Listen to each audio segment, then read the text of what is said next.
stop another. Just a reminder to everyone that we're going to be recording tonight as we usually do. So if you have problems about having your face, leave your camera off. But if you don't mind, it's great to have your camera on. We'd love to be able to see people's faces. Okay, Scotty and Glenn and Wendy. Wendy, first job as a teacher in a high school. That's a pretty good start. And Tim, shearing shed rows about. You'll have to explain that one to us. This reminds me of a traditional Amish. Well, I might get started. We've got a pretty jam-packed session this evening, and at least we can make a start, and people can drop in as we go. But I'll start off by thanking everyone for coming along. We're just putting our name and our country that we're on, the Aboriginal land that we're on, and our first job in the chat. Let us just, to bring us into this space where we're talking about jobs and work and transition. Tonight we have two really special guests, some very experienced campaigners, activists, contributors to a transition with Dave Kirin and Miranda Gibson. And I'll give them a bit more of an introduction in a moment. But first of all, if we could bring up the slides.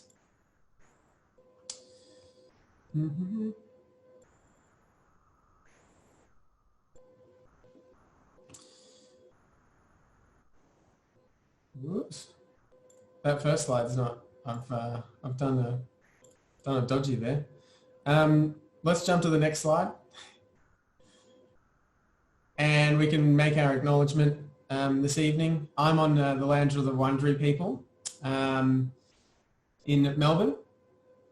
This land was never ceded, and it's still held under the law of the Kulin Nation, and I pay respect to the elders of that nation. Both past, present and emerging, and I'm seeing a lot of people in various different places around Australia, Gunai Kurnai land, Awabakal land, Wurundjeri country as well, Ngunnawal country, so Durrumbal country, so lots of places across Australia, and all that land has never been ceded. Still, we're looking to make treaty.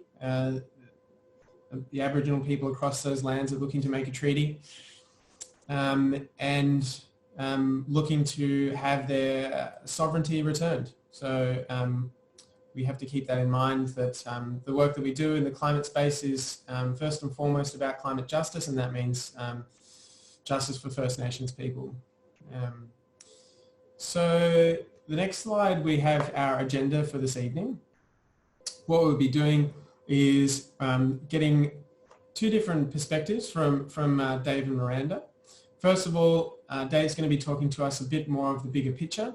Dave's been involved in the BLF and the CFMEU and has more recently played a large role in a transition for the Latrobe Valley, where EarthWorker, which is a collective of cooperatives, has been giving opportunities to some of the coal miners there and the coal workers to find similar work in other industries. And so Dave's going to give us a perspective on that kind of work, which is really integral to transition and solidarity with workers.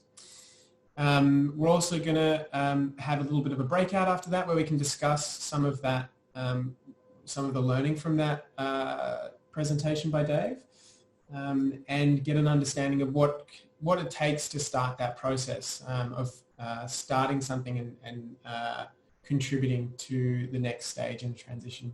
Miranda's then going to give us a quick rundown on what it actually means to be on the front line and working with or being in the same space as workers, and how that can be quite difficult. We're going to have a breakout after that where we can start to sort of work out what are some of the challenges of being on the front line and being what feels like in conflict with workers. And then we're going to finalize the whole thing with an open Q&A where you can ask any questions, and we can continue some of the discussion from any of the presentations or any of what we've been talking about. So if we go to the next slide, we're going to start off with Dave, and the fundamental part of what we're going to be hearing from Dave tonight is about what it actually means to work with workers. What do we know about workers? What is the focus of the solidarity? And I think one of the really important things that Dave, you were saying to me when we were leading up to this webinar was we sometimes forget who we're against. Sometimes on the front line we can think that we're against the workers as well as the industry, but we've got to remind ourselves that those workers have bosses, and the bosses are part of a system, and they're probably not thinking about the workers either. So yeah, with that, Dave, I leave it to you, and if people would like to change over to speaker view, I'm going to spotlight Dave, and then we can focus on him as he talks. Over to you, Dave. So g'day, and wait on, what's that better? As Nick said, we're on Aboriginal land. No matter which part of this continent we sit tonight, EarthWorker has a practical approach to land rights and the rights of the First Nations people. And to that extent, we have a minimum intake of 5% of any cohort of worker owners coming into a cooperative needing to be Indigenous. And I stress that is a minimum figure. So for us, that's, I suppose, one practical example of treaty work. So that as that social sector of the Australian economy grows out, the leadership, especially around Indigenous issues that are specific to them, but also those issues that concern what happens on this land in a general sense, we create a situation where First Nations people can provide leadership within that. So to that extent, there are 3-5% in EarthWorkers' activity. So there's a minimum 5% Indigenous intake to worker ownership, a minimum of 5% of young women into the trades, and 5% of every surplus that a viable cooperative makes goes to the community sector. So if that slide can come up, you'll see a photo in there of Father Bob Maguire. There he is on top, Bob. So we've already been able to put solar hot water into Father Bob Maguire houses, into hospices, into the Victorian Aboriginal Housing Association. So maintaining that 5% into the community sector is important to us, especially at a time when neoliberal governments are walking away from the most disadvantaged in our society, and certainly from First Nations people around the world.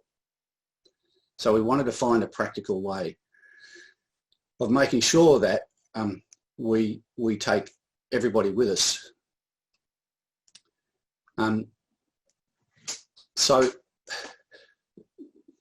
25 years ago now, when EarthWorker, when we started talking about it, the discussion arose amongst unions and activists that were fighting around the timber industry, coal, our waterways, the general ecology within which we live. And getting that discussion going between the two social movements was for us key to the work that we had set ourselves. In other words, central to the work of EarthWorker was the work of creating the alternative on the ground. Because we were hearing even back then, you know, there were throwaway lines that there are thousands of green jobs out there. And that's true. But when you drill down, when you really drill down and you ask the question, where are the jobs coming from? Well, you can see from our lived experience. You can see the class forces and the governments that serve those elite classes have stymied the developments that humankind has needed to make for 4 decades now. Because of course, this isn't a matter of just changing the energy source. I mean, we can't change the energy source and continue to live the way we live. Not everything that the other side says is untrue or incorrect. Their response to it, I believe, is. And yes, there will be jobs lost. And there'll be lots of jobs gained. But we won't, and we can't make sure that everybody on this planet has a green car.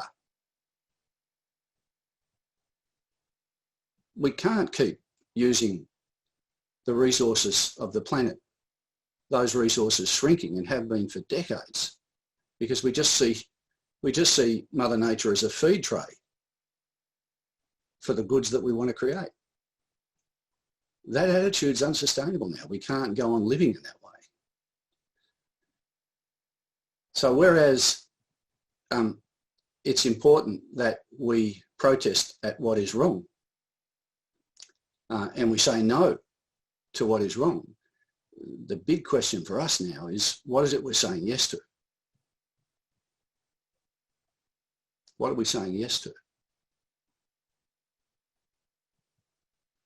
So EarthWorker has set ourselves on a road where, you know, a lot of the time we're building the road as we go, as we walk, as the Latin Americans say. And inevitably, you're going to trip over your own feet. And we've done that a few times, once or twice. But, you know, we've learned a lot over those years. And so we're now in a position where, as Nick said, we've got a factory in the heart of the coal region in Morwell, in the Latrobe Valley, and there are solar hot water systems that have a sign on them saying made in Morwell, you know, and made by union labour. And although, don't get me wrong, we're struggling. We're on our knees, not quite on our feet, but the alternative has been posed. We are making things that we need and the planet needs here, and we're making them in the carbon dependent areas of Australia. So we know it can be done. To do it on a scale that can have a real impact on the climate emergency, that's the big one. So one of the things we set ourselves, one of the tasks we set ourselves was to create a pole of attraction for superannuation, so that we can through our cooperatives and mutuals, we can make the things that that we need to meet our needs, and make the things that in meeting our needs means Mother Nature not only survives but thrives. That's a big job, and we need all of you to join EarthWorker. So I guess one of the central messages for us tonight is what we've been saying for a long time: become an EarthWorker and help lead the movement for a social sector of the economy that's based around climate jobs, especially in the manufacturing area. We need to be making the things that we and the planet needs, and we need to make them here. We need to make them as local as we possibly can. And so to that extent, I mean, for close to 12 months now, the 4 construction unions, a request from EarthWorker through the Victorian Trades Law Council, has set up a steering committee to look at how we green the state of Victoria, ultimately nationally, and link up globally to do the same thing. And we sort of narrowed off on a few areas of what we believe we can work cooperatively to build. So a rollout of a 1.4 megawatt battery storage system. Jobs in energy auditing and retrofitting existing structures, where we do the audit, where the tradies and labourers come in and do the work. If people can't afford it, then they pay it off through their energy bill with Cooperative Power Australia. And then also the green housing that we want to build. Make it here, build it here. We've got the house. It's a 7-star rated home. It takes up to 3 days to erect once you put your slab down from slab to locker. It's 7-star rated. If the regulations were different, it would be more highly rated. So we know we can do this stuff. It's not rocket science. We know we can do it. So we're now at the stage where we are going to put a first estate in. We believe we've got the wherewithal to do it. A small estate because it's a crawl stage. We want to crawl, walk and run. Get the housing estate. Get young families, put them in those homes. The young ones who've got no hope of getting a home these days, not from now on. So we need to lead from the front on housing, on energy, on all of those things, and jobs especially. We need to lead from the front on the climate jobs.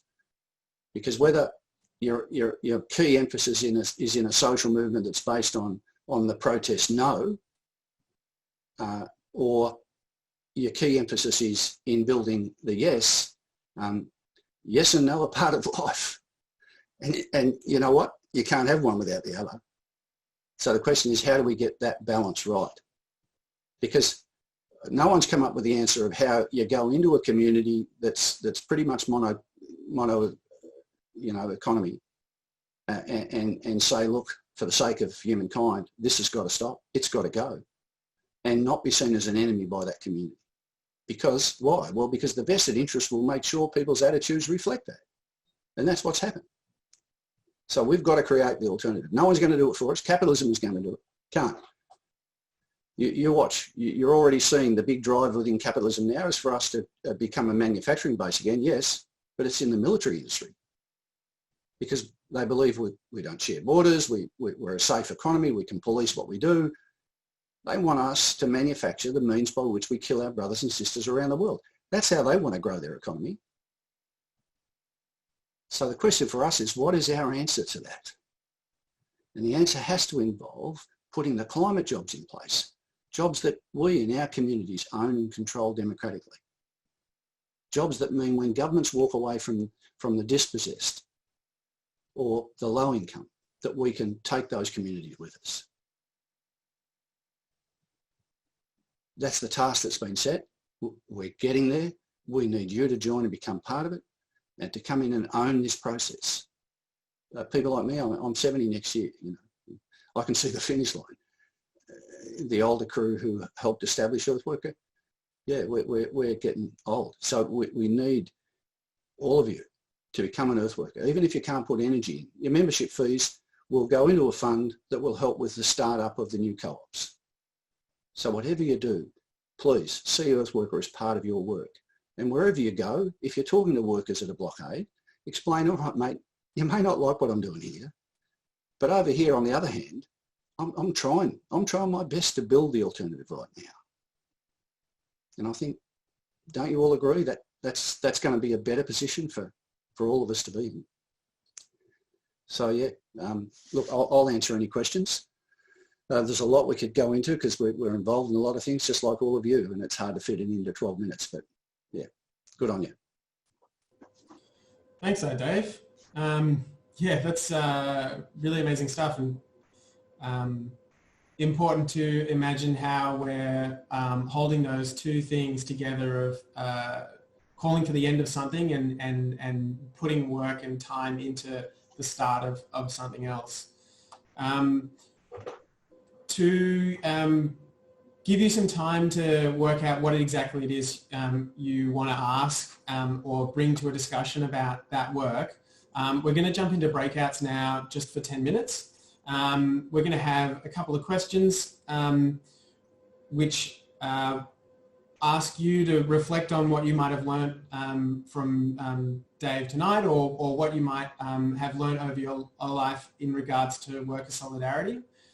And also, what are some of the ways and things that you can do to start a process like EarthWorkers, or maybe start a co-op that would be a part of EarthWorker, and maybe that sort of work also can be reflected on in a blockade context. So we'll send you into breakouts now, and those two questions have just been thrown into the chat. If you can, we've got a set of slides, and in those slides are your breakout rooms. So when you get into the room, find someone who can take notes and make some notes into the slides on those questions. All right, we'll see you in 10 minutes.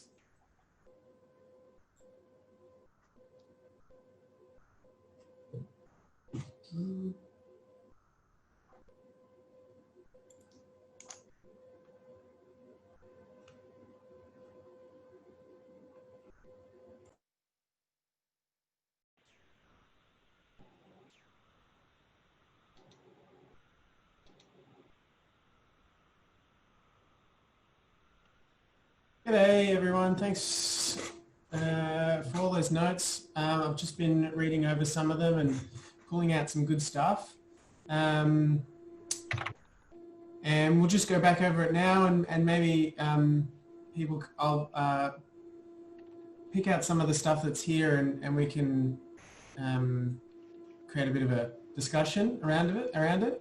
So in breakout room 1, there was someone who had written here about how solidarity broke down because work wouldn't allow emails from the union to reach work. The difficulty of getting information out, having that conversation, having the information. Do you want to talk to that, or Dave, do you have experiences where it's been difficult to actually reach the workers and have that conversation with them, make sure that they have the right information about what the opportunities there are out there? Yeah, look, I was on a 5-month picket line at Hazelwood. Because of union activities, I couldn't work in Melbourne, and the miners' union picked me up. And they said, they could give me a couple of years' work, which for me and my family was really wonderful. And I walked smack into a picket line about 3 weeks on the job, which was good for me because it was my terrain and it gave me a chance to get to know this amazing community. And during that 5-month picket line, some green activists came down and occupied the mine. And I saw the way the employers worked. I got a really good picture of it. They were straight into their heads. And, by the end of it, some of the workers wanted to hose the green activists off the walls. But importantly, the green activists brought down 2 letters with them, and they gave them to our picket line. And those letters were letters to the Australian government from International Power, who owned it at the time. And they said, you give us the pre-carbon price on Hazelwood and we'll put a chain around the fence, basically. So that gave us the opportunity to say, there's a dispute here, but let's not live as though this fiction was true, that the workers and the green activists, who are also workers and also in unions, are on opposite sides of this debate. We're on the same side. The employer and the governments who collude with them are on the other side. And here was the living proof. So I got a picture of that, and we actually ended up having a barbecue where the green activists and the unions on the picket all got together and had a meal and talked to each other. So, I was very, very lucky to experience that and see it. Yeah, great. Yeah, it's really interesting. I think I'm really enjoying being reminded that workers and green activists are on the same side when you're looking at it from the perspective of the owners and the bosses, looking to make the best of their opportunities. There was another thing in here about the difference between solidarity and charity.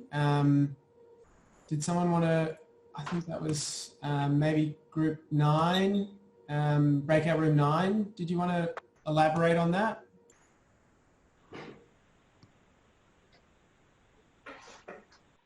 It says here, any gains that working people have made usually from solidarity rather than philanthropy or goodwill of oligarchs. Did you want to expand on that at all? Or, I think it's an interesting point. What's the document? I will. I was the one that made that point. Yeah. It was just sort of an observation of 200 years of capitalist development that beginning with the demands for an 8-hour working day in the 19th century up to demands for decent public health and whatnot. It's not been the result of philanthropy or either the bosses or their governments ceding something out of beneficence to people. It's come out of struggles that have been based on solidarity. So it was just an historical observation, really. So it's an important one though, and the idea of now building a solidarity economy owned and controlled democratically by the people. The time has come for this idea. We've got to organise for power, not just for the next EBA round, the next enterprise bargaining agreement. We can't legally put things in an EBA that will save the planet. Right? We can't even put things in an EBA that will protect workers' rights. It's illegal. So we need to rethink across our social movements and once and for all get rid of this illusion that we are on opposite sides, because there's no solution available to us if we keep seeing each other as the enemy.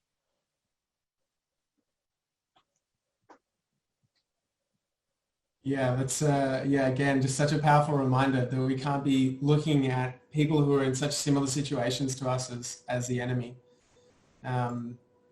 So another point here, which has been reflected in the chat as well, is about this Co-Canberra group and starting cooperatives like that.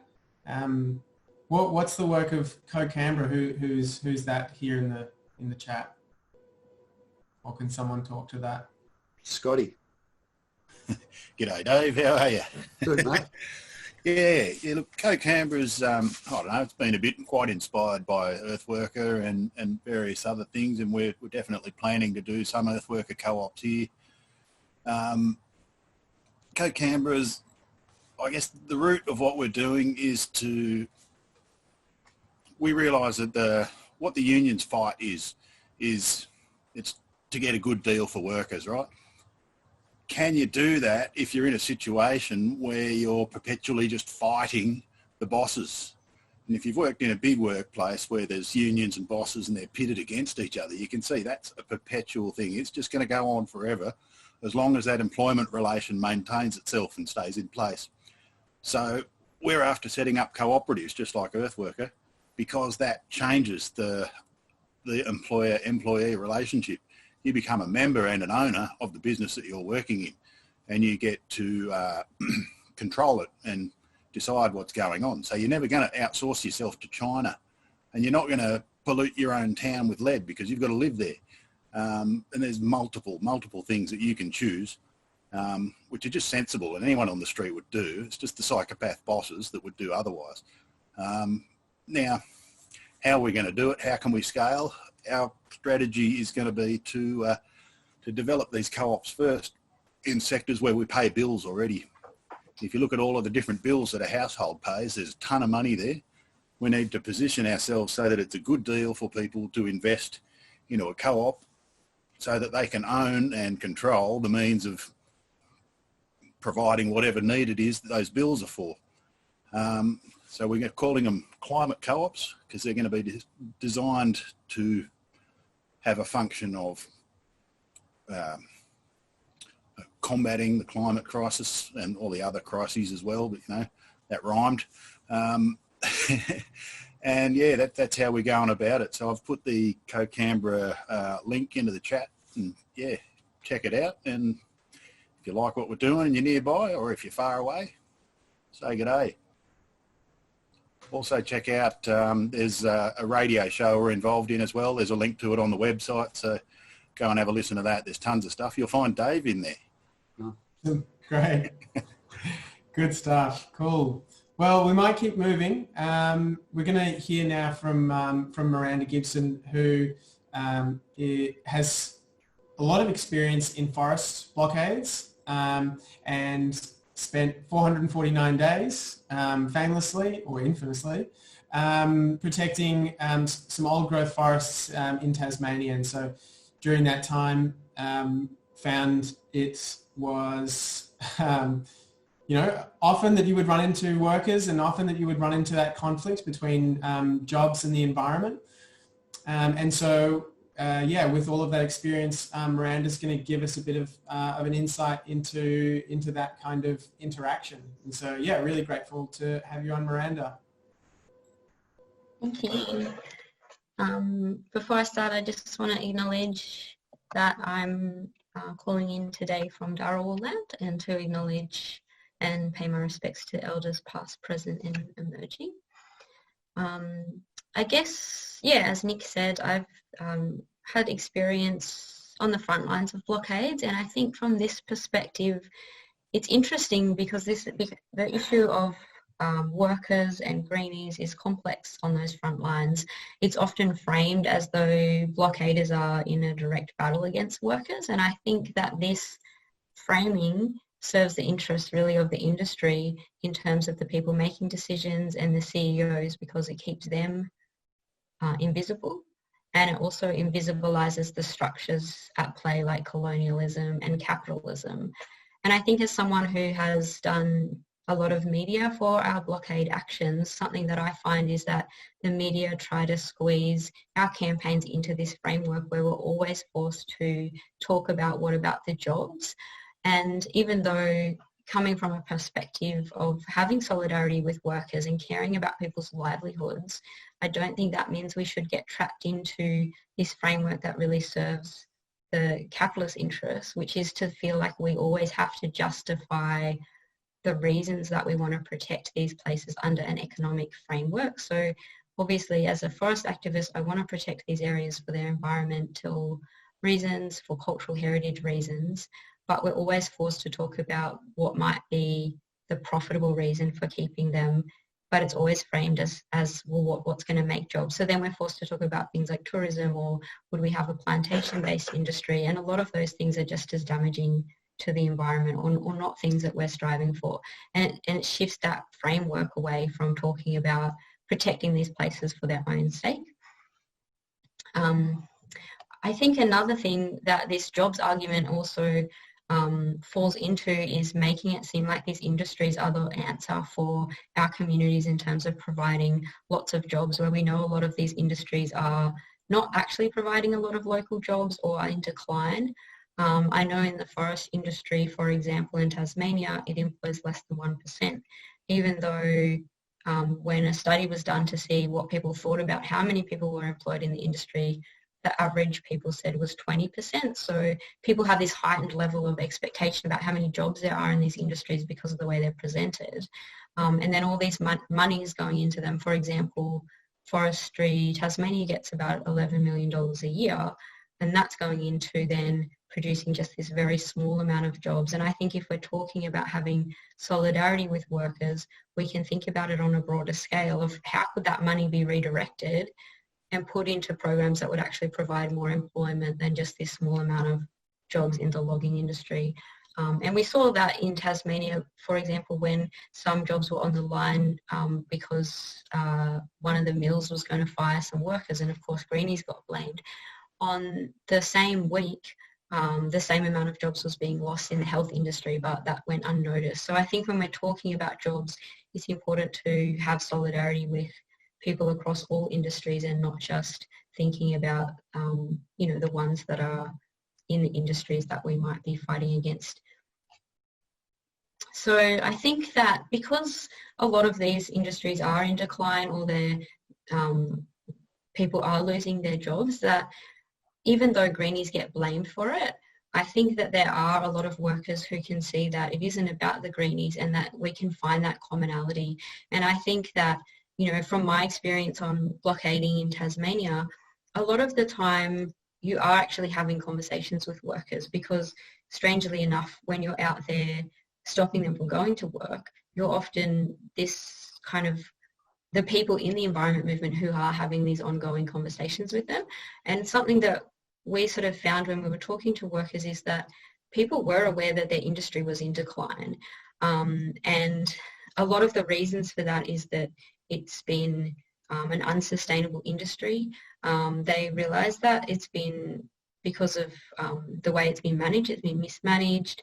And I think this is the case for a lot of these industries that we're focusing on. So, for example, recently in Victoria, the government announced that they were going to phase out native forest logging in the next 10 years. And they put forward a plan for workers to get transition money at the end of that.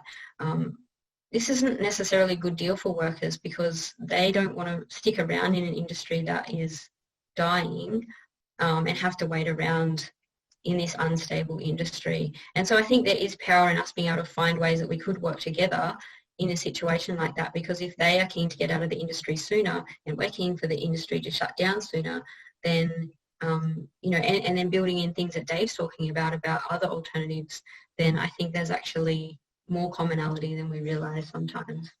And yeah, I think going back to that, what I was saying about being able to have those conversations with workers on the front lines is really important, and that even though sometimes, and I'm going to talk a bit about this, those situations are really tense, there are also opportunities there. And when we had our blockade camp for a long time in Tasmania, we actually had often old loggers coming, or people who used to be in the logging industry, coming out to camp and talking about their concerns about how, because of mechanisation and mismanagement, this industry had become completely unsustainable, and their kids, their grandkids that they thought would work in that industry were not going to get a chance to work in that industry, and willingly sharing those stories with us and their concerns with us.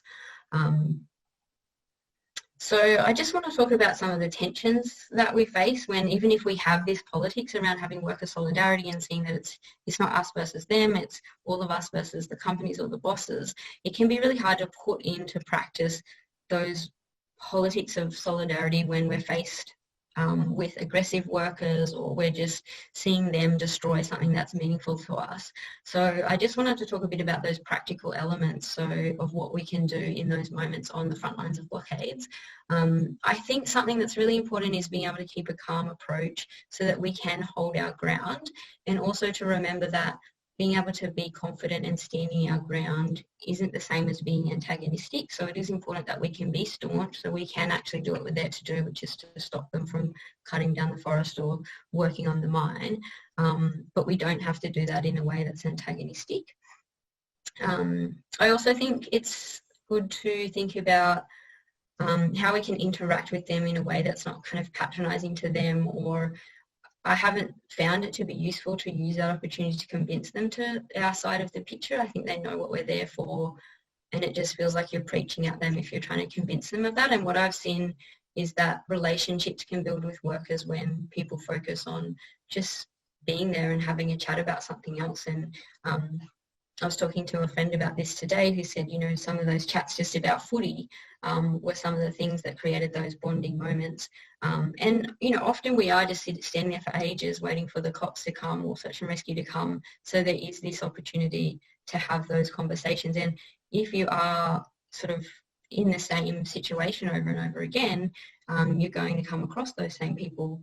And if they know that you're not there to be antagonistic towards them, then, over time, that's when we've seen workers open up about their situation. And interestingly, in Tasmania, for example, when we were going through a process where there was a forest agreement being negotiated, and a lot of us on the ground as grassroots environmentalists had issues with it, and also a lot of on-the-ground workers had issues with the way their union was representing it for them too. So we had this, even though we're coming from different perspectives, we could chat about this common experience of being disgruntled with that process. And I think also just being able to see them as people and see beyond those stereotypes, and for them to be able to see that about us too. Even when, like, for example, when I was living in a tree, I had loggers who contacted me to say they didn't really, you know, agree with the purpose that I was there, but they respected what I was doing because they could see that it took guts to do it. So kind of, yeah, being able to break down those stereotypes. Yeah, I think when you're approaching a situation of workers at a frontline action, then it's important to yeah, approach respectfully, have designated worker liaisons so that it's not a big group of people, you know, kind of intimidatingly approaching them or whatever, and thinking about as a group how you're going to handle different situations. I think being able to have conversations beforehand about how people might be able to relate, might want to relate to workers, and also knowing in ourselves what are the things that might, you know, trigger us to get angry, who in the group maybe feels vulnerable or unsafe or knows that they're going to get a bit aggro in certain situations, and as a group we can work out those dynamics so we can try to de-escalate and not feel like we need to police each other. We can respect each other's differences but keep each other safe at the same time, and also remembering that, you know, your actions, if you are sort of yelling at workers, and, you know, can kind of come back not just on you but other people in the action who might be a bit, you know, a bit more of a vulnerable situation. So I think, you know, yeah, as I said before, having those conversations about our politics, about workers, but also those practical things that we can do as well. I did want to raise the issue about violence against activists and how this, you know, this is something that does happen and how it sort of fits into this narrative around workers versus greenies. And one example I wanted to talk about was when myself and another protester were assaulted when we were locked on in a dragon by some loggers who were smashing their car up with a sledgehammer and yelling at us, and the other protester was kicked in the head when he tried to get out of the car. And this, because it was recorded on film, it went to the media, and me and the other activists were kind of, you know, we were a bit dazed and overwhelmed by the experience, and then suddenly it was all in the media. And I remember feeling really strange about the experience, because even though I could see on one side being able to expose it publicly is a way of saying that's not acceptable, and hopefully trying to make other loggers think twice about responding the same way. At the same time, it became, you know, as the media likes to do, this sensationalized story that really played into that narrative of us versus them, and the fact that this is like a battle between greenies and workers.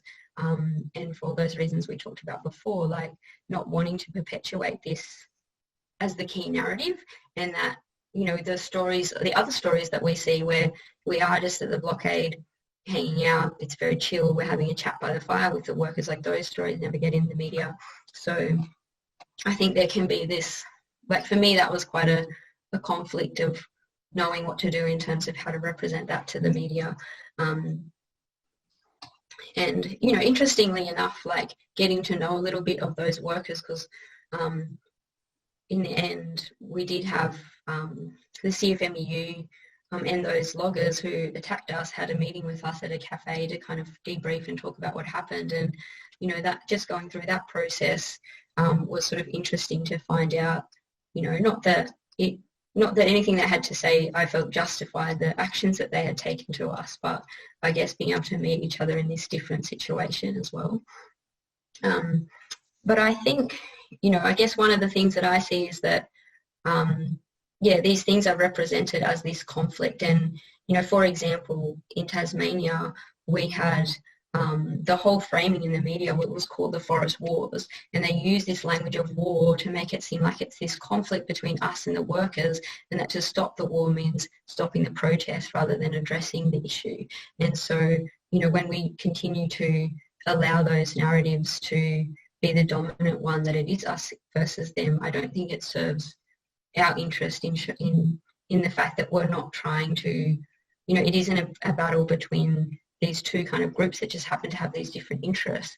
It's actually a battle between the interests of capital, trying to make profit out of the environment, and then all of us as people.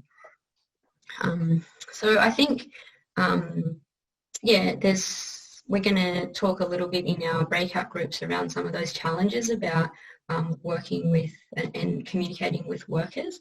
I also just wanted to touch on community engagement, because often we're doing these actions or blockades in communities that can often be really proud of those industries, whether or not those industries necessarily provide heaps of jobs in those communities or not. There's, like, for example, in Tasmania, the local community to our blockade didn't necessarily have a lot of logging jobs in it anymore because of how the industry had changed, but people felt often a sense of loyalty to that industry. And something that I found was really useful, even if I wasn't able to break down some of the barriers with loggers themselves, was to get to know other people in the community. And when I lived at that blockade, I used to go into town to do aerobics at the community hall, of which none of the loggers did, by the way, but often, other people, loggers' wives, other relatives would be there, and I didn't ever really talk to them about the blockade or try to convince them of what I was doing, but they all knew where I was from. And just by having these chats about other things completely unrelated, being able to have them see me as a person and vice versa, and I ended up going and doing some baking for their cake stalls and getting to know people. And I think that really sort of helped to break down this,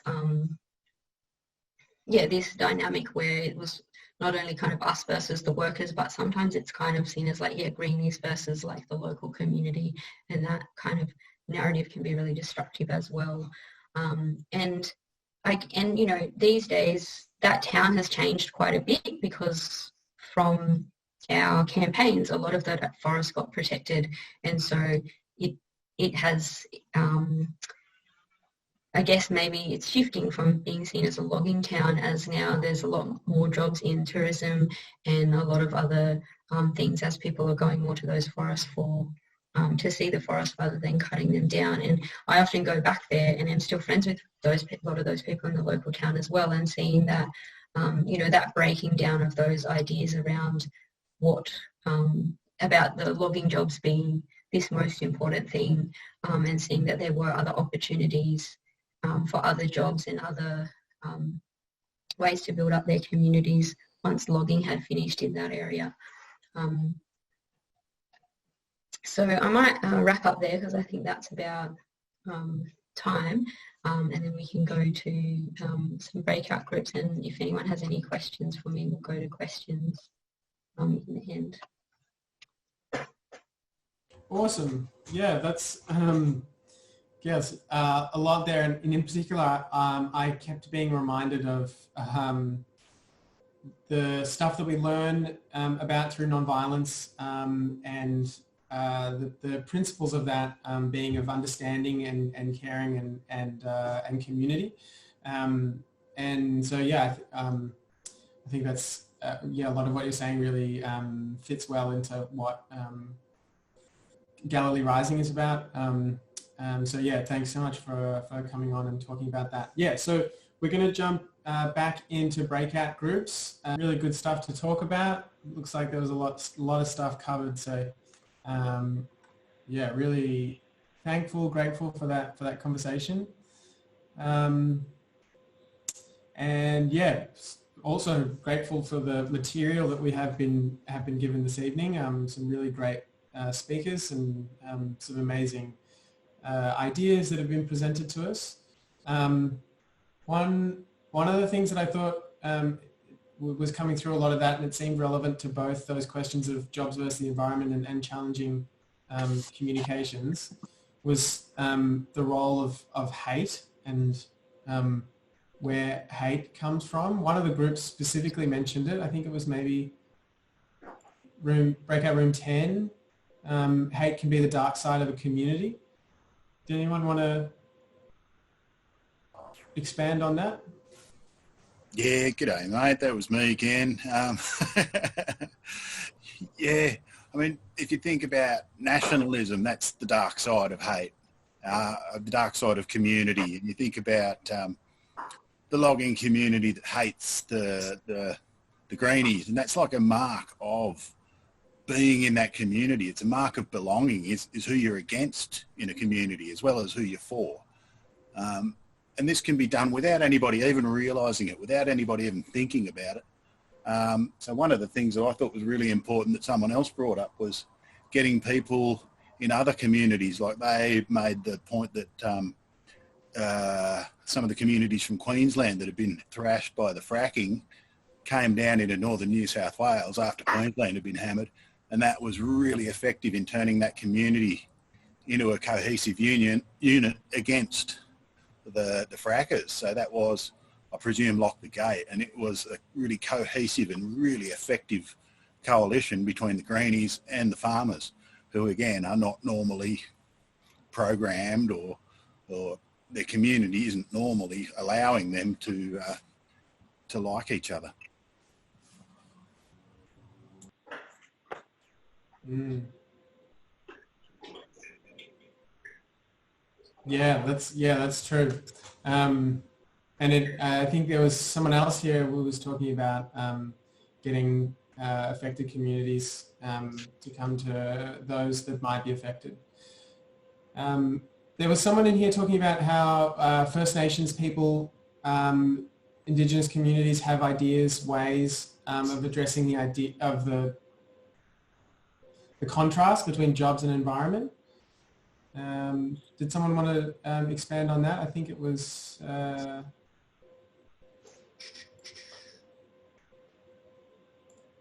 or speak up if you can remember saying something about it. I'm just trying to find it now. In breakout room 6, Indigenous communities have solutions that can help us by working together.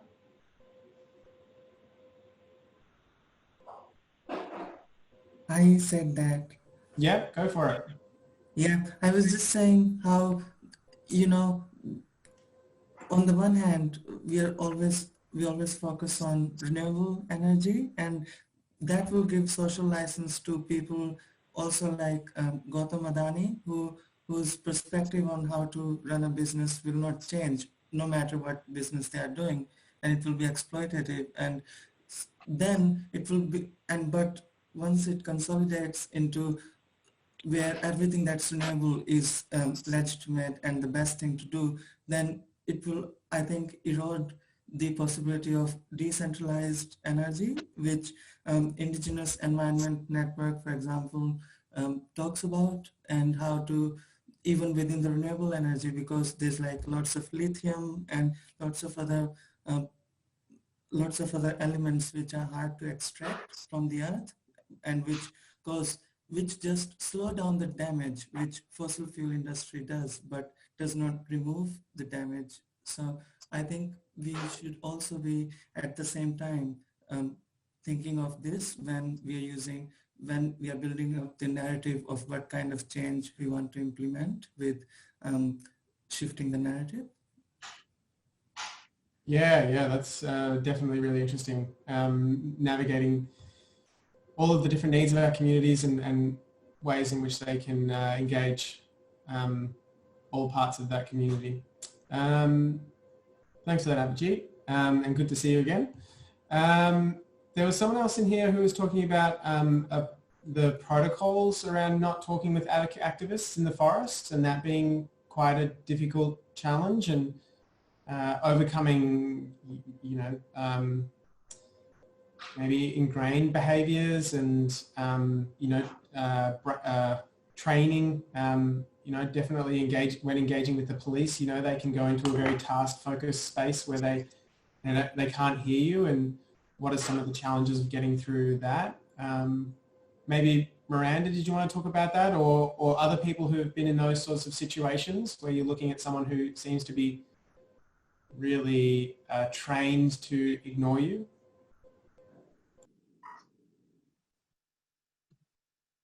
Sure, I can talk about that.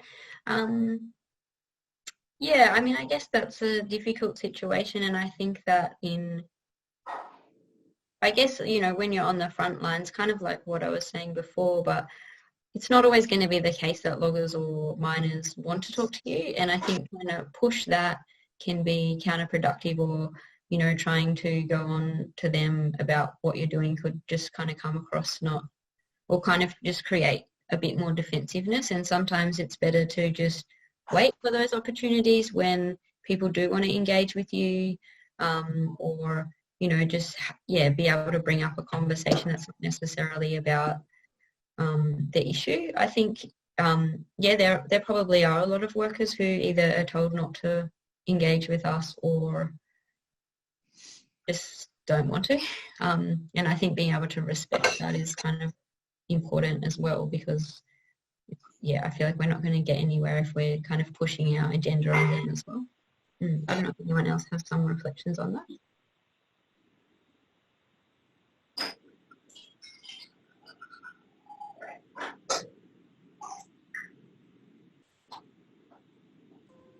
Yeah, feel free to jump in, Dave. I was going to say how, it's Dave speaking. Sorry, you go, Dave. No, that's all right. Is that Helen? Did you want to Yeah. Yeah, go for it, Helen. Yep. In my group, I spoke how in our frontline work in the forest, and a lot of us who'd never been on frontline action before couldn't sort of overcome a personal desire to engage with the log, especially anyone who's seen the view of a logger. There were a couple of young guys who were more open to communicating, and it sort of went against the grain. We'd done some training before which we basically said, well, don't engage in discussion about logging, just, you know, stay calm, be non-violent, hold your ground, but don't put that as one of your priorities to try and talk to them. And most of us did in some way, and over time our finding was it was counterproductive, that they gathered a lot of information on us, and when they teamed up with Vic Forest, they'd found out lots of stuff and shared it and helped each other find that, you know, people had mentioned that we're staying in a camp and they'd found things like that. So I suppose I'm sort of curious whether, I mean, it's different if you're there a long time and you've got a chance to get to know each other people, but if you're meeting on a roadblock or something that's more confrontational, is it a good idea to chat? And because over time, everyone had a period where they sort of blew up, you know, under pressure and snapped at each other. I mean, between loggers and protesters. So yeah, I'm just curious what you think.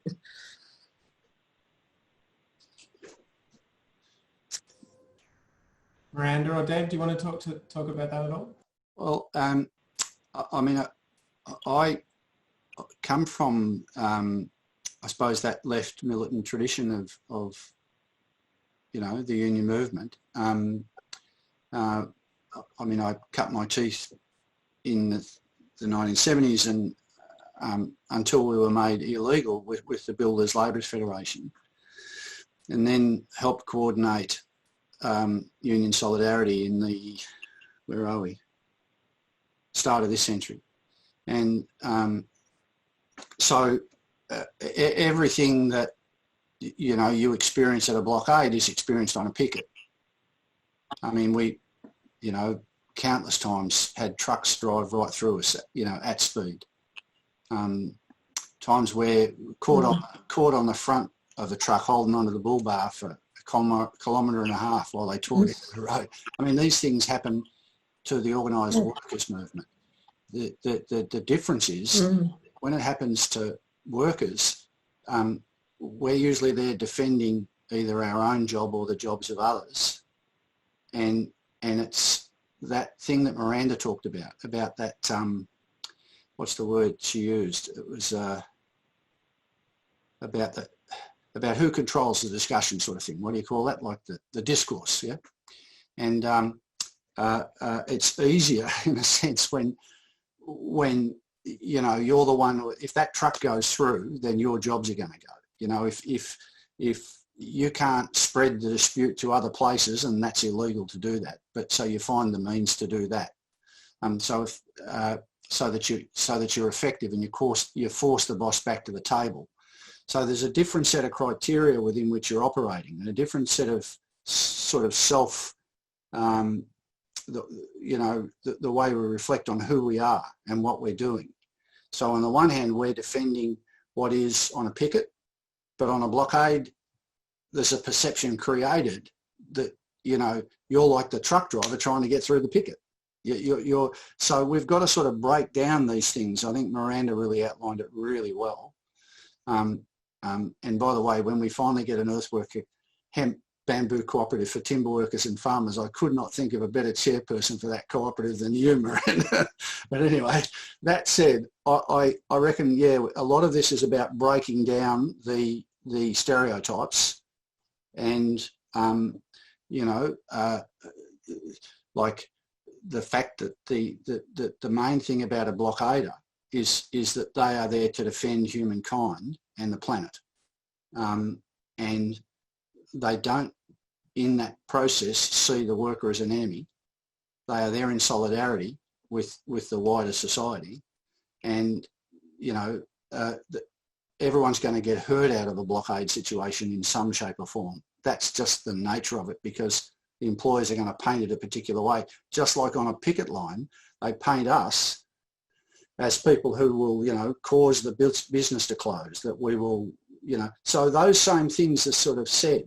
And then they'll literally pay people to drive through the picket. They'll pay thugs to come and try and bash us. They'll do all that stuff. That's just meat and gravy for, you know, that's a bad thing to say, isn't it? You know what I'm trying to say? It's just basic to the minute you stand up for rights. But in the organised labour movement, we have a proud tradition of that. And then the employers cannily, they pick that up and use it against the blockader. So that stuff we've got to break down, you know. And so it occurred to me tonight, one of the things would be just for, I don't know if there's a process or a forum where we can have ongoing discussion about the history of the organised labour movement and some of the big disputes we've fought, the victories we've had, the losses we've had, and why. All of those things I think would be important to, you know, people to get under their belt. And a lot of it's lived history. It's not written down. But there are older crew around who would really enjoy talking with anyone about that sort of history. And then I think that then, if there are discussions on a blockade, well, maybe they can, new things can be introduced into discussion that breaks the stereotype down a bit. Because I know a lot of blockaders, when we were doing Union Solidarity, there were plenty of people from Friends of the Earth who were there with us on those, what we called community assemblies, you know, picket by another name. Did you want to add anything to that, Miranda, or, you know, in particular around, yeah, how to engage workers in that way and those kinds of transitions? Yeah, well, just to respond to what people were saying before about, yeah, maybe some of the risks as well. We're talking to workers and their experience around that kind of being almost like a security risk, where workers are taking that information and like using it against them. I think to that point, I still think it's good to be able to have conversations with workers and to build those relationships. And I guess it's just about being careful about the kinds of things that you might say, knowing that, you know, talking about where you're camping or, you know, kinds of things that they could pass on to forestry are things not to talk about, but there's lots of other topics of conversation that you could talk about. And yeah, I was thinking about how in Tasmania, like, we also, you know, by developing those relationships, which sometimes are slow to build, you know, and not every logger is going to want to talk to us, but the ones that did, you know, I was reflecting on how sometimes they would share information with us that was really useful to us. And, you know, for example, talking about when in Tasmania, a lot of the logs were kind of going to waste. They were logging these huge areas and they didn't have anywhere to send it after the chip mill had shut down. And lots of those logs were just getting left to be burnt on the forest floor or was being stockpiled and were rotting. And a lot of the workers were actually pretty unhappy with that.